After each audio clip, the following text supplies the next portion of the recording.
ಲೋಕದಲ್ಲಿ ಸದಾ ಹೊಸತನಕ್ಕೆ ಹೆಸರುವಾಸಿಯಾದ ಮೆಟಾ ಸಂಸ್ಥೆ ಇದೀಗ ಇಡೀ ಜಗತ್ತನ್ನೇ ಬೆರಗುಗೊಳಿಸುವಂತಹ ಸುದ್ದಿಯೊಂದನ್ನ ನೀಡಿದೆ.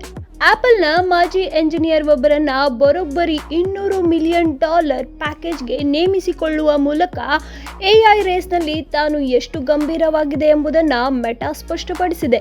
ಏನಿದು ಮೆಟಾದ ಸೂಪರ್ ನಡೆ? ನೋಡಿ ನಮ್ಮ ವಿಶೇಷ ವರದಿ. ಮೆಟಾದಿಂದ ಅಚ್ಚರಿಯ ನೇಮಕಾತಿ.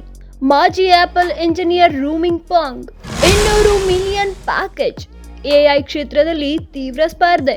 ಮೆಟಾ ಸೂಪರ್ ಇಂಟೆಲಿಜೆನ್ಸ್ ತಂಡ ಬಲವರ್ಧನೆ. ಮೊಬೈಲ್ ಮತ್ತು ಸಾಮಾಜಿಕ ಮಾಧ್ಯಮ ಜಗತ್ತಿನಲ್ಲಿ ದೈತ್ಯ ಕಂಪನಿಯಾಗಿರುವ ಮೆಟಾ ಪ್ಲಾಟ್ಫಾರ್ಮ್ಸ್ ಇಂಕ್ ತನ್ನ ಸೂಪರ್ ಇಂಟೆಲಿಜೆನ್ಸ್ ತಂಡವನ್ನು ಬಲಪಡಿಸಿಕೊಳ್ಳಲು ಅಸಾಮಾನ್ಯ ನಡೆಯೊಂದನ್ನು ಇಟ್ಟಿದೆ.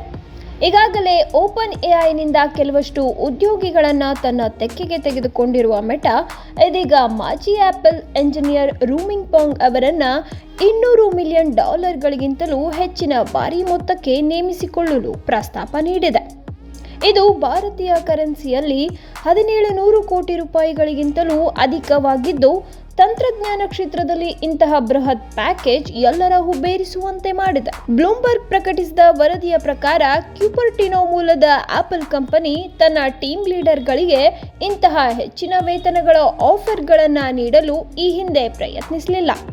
ಆದರೆ ಮೆಟಾ ನೀಡಿರುವ ಈ ಪ್ಯಾಕೇಜ್ ಆಪಲ್ ಸೇರಿದಂತೆ ಇತರ ಟೆಕ್ ದೈತ್ಯರಿಗೂ ಹೊಸ ಸವಾಲು ಒಡ್ಡಿದೆ.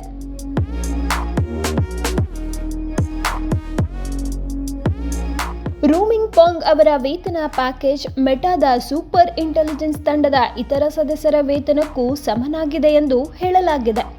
ಈ ತಂಡವು ಮಾನವ ಸಾಮರ್ಥ್ಯಗಳಿಗೆ ಸಮನಾಗಿ ಕಾರ್ಯಗಳನ್ನು ನಿರ್ವಹಿಸುವ ಎಐ ವ್ಯವಸ್ಥೆಗಳನ್ನು ರಚಿಸುವಲ್ಲಿ ಕೆಲಸ ಮಾಡುತ್ತದೆ. ಈ ತಂಡವು ಈಗ ಎಐ ಸ್ಟಾರ್ಟ್ಅಪ್ ಸಂಸ್ಥಾಪಕ ಡೇನಿಯಲ್ ಗ್ರಾಸ್ ಮತ್ತು ಮಾಜಿ ಗಿಟ್ಹಬ್ ಮುಖ್ಯಸ್ಥ ನ್ಯಾಟ್ ಫ್ರೈಡ್ಮನ್ ರಂತಹ ಕೆಲವು ಅತ್ಯುತ್ತಮ ಟ್ಯಾಲೆಂಟ್ಗಳನ್ನು ಒಳಗೊಂಡಿದೆ. ಅಷ್ಟೇ ಅಲ್ಲ, ಮೆಟಾ ತನ್ನ ಕಂಪನಿಯಲ್ಲಿ 49% ಪಾಲನ್ನ $14.3 ಬಿಲಿಯನ್ಗೆ ಖರೀದಿಸುವ ಮೂಲಕ ಸ್ಕೇಲ್ ಎಐ ಸಹ ಸಂಸ್ಥಾಪಕರನ್ನ ತನ್ನದಾಗಿಸಿಕೊಂಡಿದೆ.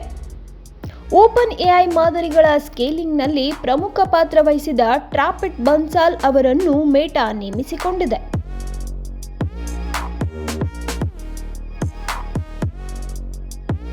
ಈ ಸೂಪರ್ ಇಂಟೆಲಿಜೆನ್ಸ್ ತಂಡವು ಎಐ ರೇಸ್ನಲ್ಲಿ ಮೆಟಾವನ್ನು ಮುಂದೆ ತರಲು ಮತ್ತು ಕಂಪನಿಯು ಹಿಂದೆ ಅನುಭವಿಸಿದ ಎಲ್ಲ ವಿಳಂಬವನ್ನು ಸರಿದೂಗಿಸುವ ವ್ಯವಸ್ಥೆ ರೂಪಿಸಲಿದೆ. ಈ ಬೆಳವಣಿಗೆಗೆ ಸಂಬಂಧಿಸಿದಂತೆ ಆಪಲ್ ಇಲ್ಲಿಯವರೆಗೆ ಯಾವುದೇ ಹೇಳಿಕೆ ನೀಡಿಲ್ಲ. ಆದರೆ ಓಪನ್ ಎಐ ಮುಖ್ಯಸ್ಥ ಸ್ಯಾಮ್ ಆಲ್ಟ್ಮನ್ ತಮ್ಮತ್ತ ಬರುವಂತೆ ಮೆಟಾ ಉದ್ಯೋಗಿಗಳಿಗೆ ಕರೆ ನೀಡಿದ್ದಾರೆ.